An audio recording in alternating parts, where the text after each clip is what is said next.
big news of the day. The Bengals trading Joe Flacco. And that means that Cincinnati will have him until Joe Burrow returns from his turf toe situation. That leaves Dylan Gabriel and Shedeur Sanders on the Browns roster. And as for Cleveland and their side of things, Flacco's departure officially moves QB2, Sanders to the QB2 spot. His dad, Dion, was asked about the trade earlier today. Here's what he said. I don't care. I don't give a damn about the Browns at all. I care about the Colorado Buffaloes. I do love me some Shedeur Sanders, don't believe that. I care about him. The rest of that mess, I don't, okay?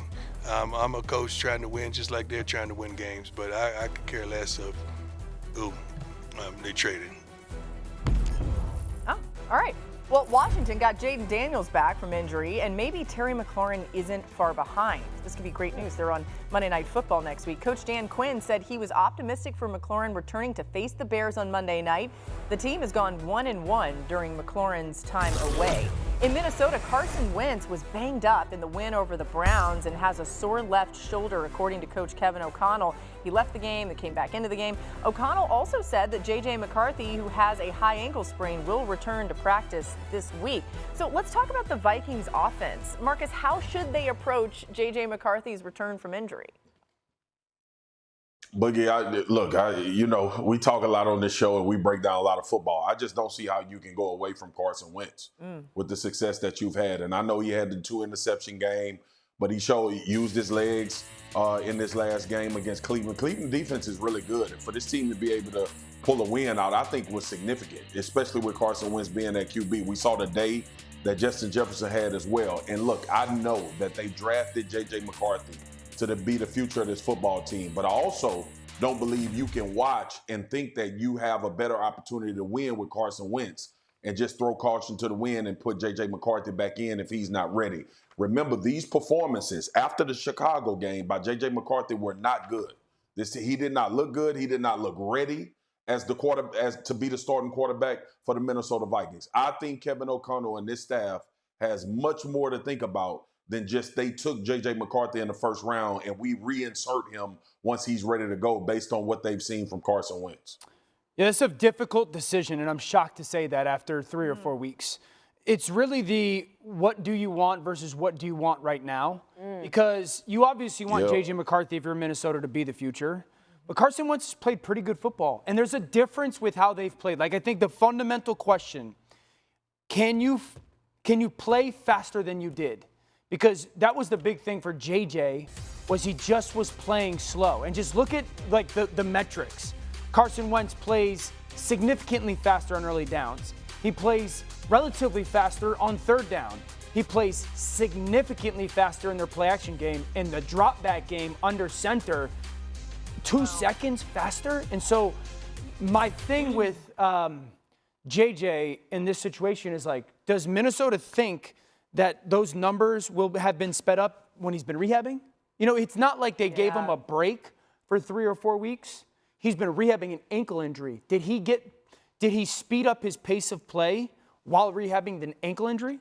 That's the question. I think they have to figure out, can he speed up his pace of play through playing?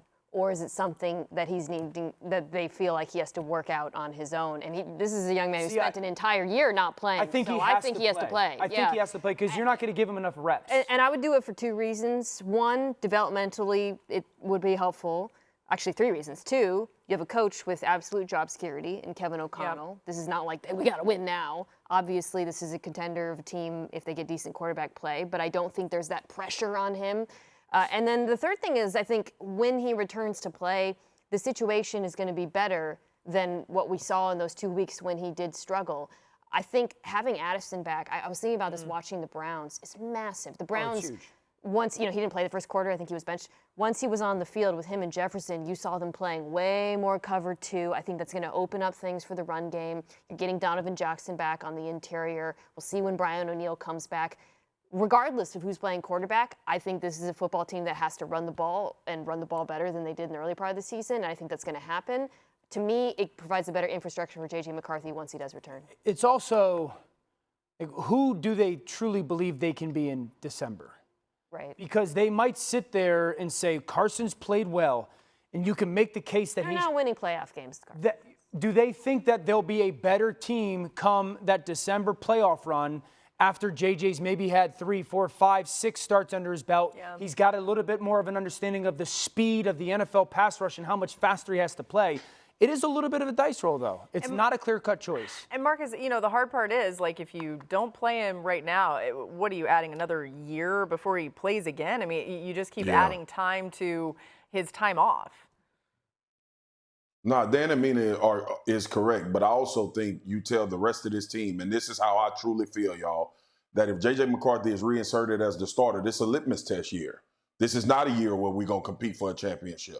And you got to be very careful not to fracture a lot of guys that may believe they have a better chance with Carson Wentz. It's not an easy decision at all. And I wanted to ask you this, Dio, how much of the rehab of Sam Darnold you think plays into the mentality and the thought process with Kevin O'Connell and this staff, this offensive staff? Yeah, I think that Kevin O'Connell and his offensive staff believe that the parts around the quarterback really are one of the main reasons why quarterbacks play well. And so they think a lot of quarterbacks can go and play well there, and that's probably accurate. And so I think that there's a reality that, okay, Carson Wentz, he's experienced, he knows a lot of the NFL game, NFL defense, and so they think they can win a lot with him. I'm curious to hear Marcus say that if they go with J.J. McCarthy, it's not a championship caliber year. I still absolutely believe he's got to play better and he's got to play faster. Yeah. But I do think that this is still a championship caliber football team if he gets better, if he plays better. I realize it's a small-ish sample size, but the Vikings have averaged more than 9 offensive points per game in Wentz's 3 starts than McCarthy's 2. We're back on NFL Live. Okay, let's get back to some teams that struggled on Sunday. We do this every Tuesday. We're going to start with the Giants and talk about what went wrong for them. Jaxson Dart said to put the blame on him after the loss. I mean, it's not good, so got to cut that out. And I think that starts with me, just being a leader. I think just in those situations, I can, just talk to the guys in the huddle and, just tell them about, ball security. So, as a quarterback, I put those on myself. Mina, what went wrong for the Giants? Some of these are hard to diagnose. This one isn't. They turned the ball over on 5 straight drives. Slayton fumbled, Dart fumbled, Scatabo fumbled. Dart threw an interception that was more of a punt, and then he threw another interception. They got to protect the football better. It was a team-wide issue for them.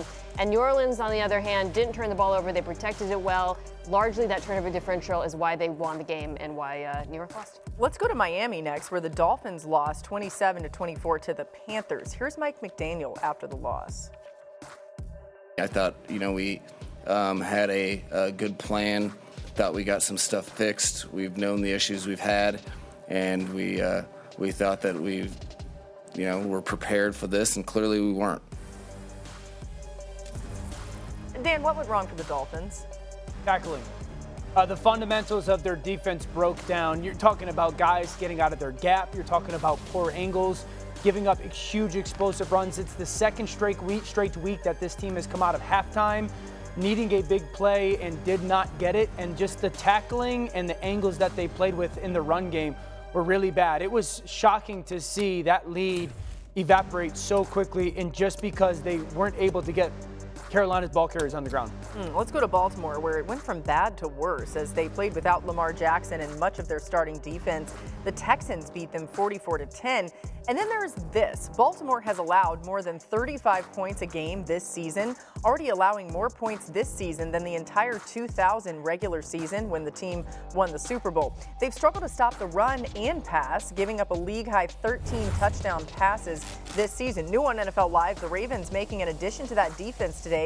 Chauncey Gardner-Johnson will be part of their team. Marcus, this move impact things at all when you look at that Baltimore defense?